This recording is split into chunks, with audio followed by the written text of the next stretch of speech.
Welcome back, Legendary Potato here, and today I want to show you guys 10 secrets in Minecraft that you guys might have not known about in today's video. So I'm going to go through 10 secrets in Minecraft Console Edition. Some of these will apply to other versions of Minecraft as well. Hopefully you guys will enjoy the video. If you do, make sure you do leave a like on it, but these are 10 cool secret features, so let's get right into them. So number one here involves these cats or ocelots, whichever one you like to call them, and they're actually a really cool mob because the way they interact, and a lot of people actually forget these mobs sometimes. Like I can't remember the last time I've used a cat, but they're actually really cool, and they have some really cool things about them. So let's go over to these furnaces. And so what chickens, oh not what chickens, the chickens behind there, but what the cats can actually do is if you light up a furnace, the cats might actually go and try to sit on them.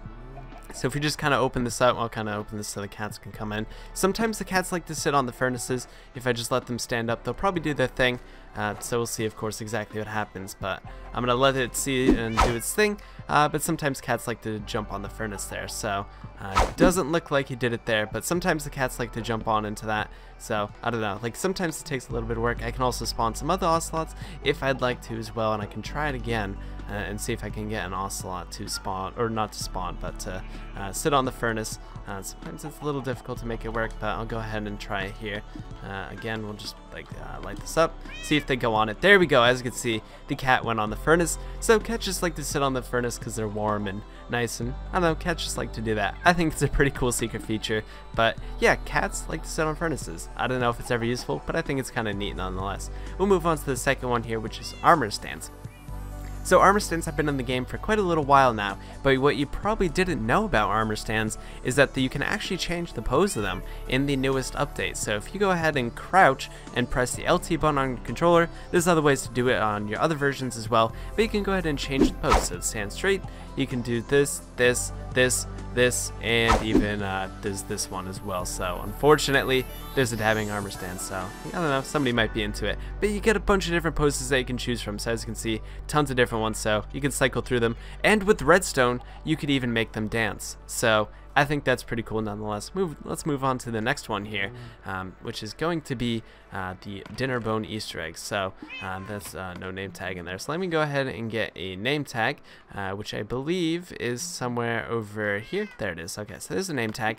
And so what we can do is basically you can flip mobs upside down. There's actually two things you can do. You can do Grum or you can do dinner bone. So I'll do Grum because that one's faster to do. So I believe you type it like this, and then you can go ahead and flip your mobs upside down, and it's just quite silly. You can flip the cat upside down as well, and you just get this really weird result. So yeah, so your mobs can be upside down.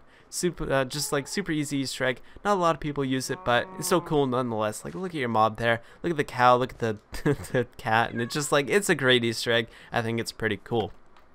So you can do the same thing with one that's named like dinner bone as well, but I think Grum's easier to type, of course. So we'll move on to the next one here, which is going to be involving water splash potions. And so you can actually put out fires using water splash potions, and it's not very effective. It's not like it's super crazy or anything, but pretty much you can put out any sort of fire. Let's say there's a giant fire on your house for whatever reason, or there's just a giant fire here. You can just use some splash water bottles and get rid of it. Not too effective. Probably be better with the water bucket, but I still think that's kind of a cool feature nonetheless, is that you can actually put out fire with water there. So we'll move on to the next one here, which is going to be iron golems. And so iron golems are pretty cool. You probably know that you place the blocks of iron in like this. But what you probably didn't know is that you can actually place a pumpkin sideways. You can place the iron golem sideways and it will still spawn normally. So if you place the iron golem like that, as you can see, it still works. So you don't have to go ahead and build your iron golem up like this. You don't have to do it upright, which, you know, can be quite easy to do as well, but sometimes a little bit annoying. You gotta like jump like this, but you can also set it up sideways. So you can easily set it like that and do it like that. Much faster, I think, in my opinion, just to set it up quickly like that. And so you quickly have your iron golem, and I said quickly a lot in the sentence. I apologize there. Let's move on to the next one here. So we come over to this, and these are all items that you can't craft and you can only obtain through survival mode. You can only obtain them through other means, so like finding them or trading with villagers, etc. These are all pretty rare items to get. So there's things like chainmail, there's leather horse armor, which also came in the recent update. You can only get, I think, through finding like through dungeons and stuff. Saddles you can get through fishing, and you can get through dungeons as well. Elytras you can only get through the end. the Ender Dragon Head, you can only get through the end. These you can only get through villager trading, I believe. That's the only way you can get those. And of course music disc, which you get really rarely with creepers and skeletons, of course. These are all really rare items to get in Minecraft. So if you have these in your survival world, then yeah, you're pretty cool, because these are really hard to obtain. So yeah, just like a lot of these require something with villagers, something with finding rare structures, just in general, quite hard to get these items. So speaking of rare items though, let's move on to the next one here, which is this item, the notch apples. So notch apples are actually really cool, because the way they work is actually very unique on Minecraft Console Edition, is that you're only able to craft these on Minecraft Console Edition. So on every other version, you're not able to craft them. So shoutouts to Xbox 360, Xbox One, PS3, PS4, Wii U, Switch, you get the whole idea. But you can pretty much put in your blocks of gold like this, and then you can go ahead and put in your apple, and you get yourself a notch apple. So really cool there is that you can get the notch apple by crafting it, but any other version of Minecraft you will not be able to do that. So if you're on a console edition, you'll be able to get this item, you'll be able to craft it. So if you have a gold farm, set these up, make these, because these might be removed and you might not be able to craft them anymore. Do that, because these things are really awesome. So do that in survival world if you haven't already. So let's move on to the next one here, which has to do with beacons. And so beacons are a really cool item. You probably know about a beacon, of course. You've probably played this game before. But beacons, really simple to set up. You just need a bunch of blocks underneath the beacon block, and it'll give you your beacon effects, which you just pretty much put in your minerals. You get the whole idea of the beacons. Very easy to set up. But what you can also do with beacons is you can easily expand them and actually make them even more efficient. So if you want to have multiple beacons going off at the same time, what you can do is you can place more beacons, 1, 2, 3, 4.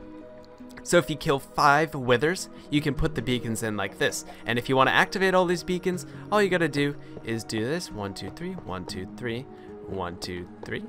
And 1, 2, 3, and so these will all be activated here at level 1. This center one would be level 2. So by adding 12 extra blocks, you're able to get this, which is really not too difficult to get. So very simple there. And then if you want to add even more extra blocks, which I believe you got to do each of these outside ones here, and so it'll kind of make this sort of thing. Then you can get these up to level 2, and it kind of works the same way as you go to each level. And so now you're using way less blocks if you want more beacons. You can have more effects in an area at the same time. So now with this you can have like 5 effects, but of course with the level 2 beacon you can only have 4 different ones, so realistically this isn't too efficient. But of course if you had a level 4 beacon setup, you can easily expand it and have so many beacons around your base, and very easily have this. And so you have 5 beacon lights going up here, so pretty cool. Might not know that, but it's very easy to set up more beacon effects in one area just by doing this and using them efficiently. You don't have to use separate beacon pyramids, which some people might do that for whatever reason. Let's move on to the next one here, which is going to be with Enchanting. And so the cool thing about Enchanting is that pretty much the way it works is like completely random, but the text, I'm going to get a book really quick so I can show you guys. I don't remember where books are. I believe they're in miscellaneous. There they are.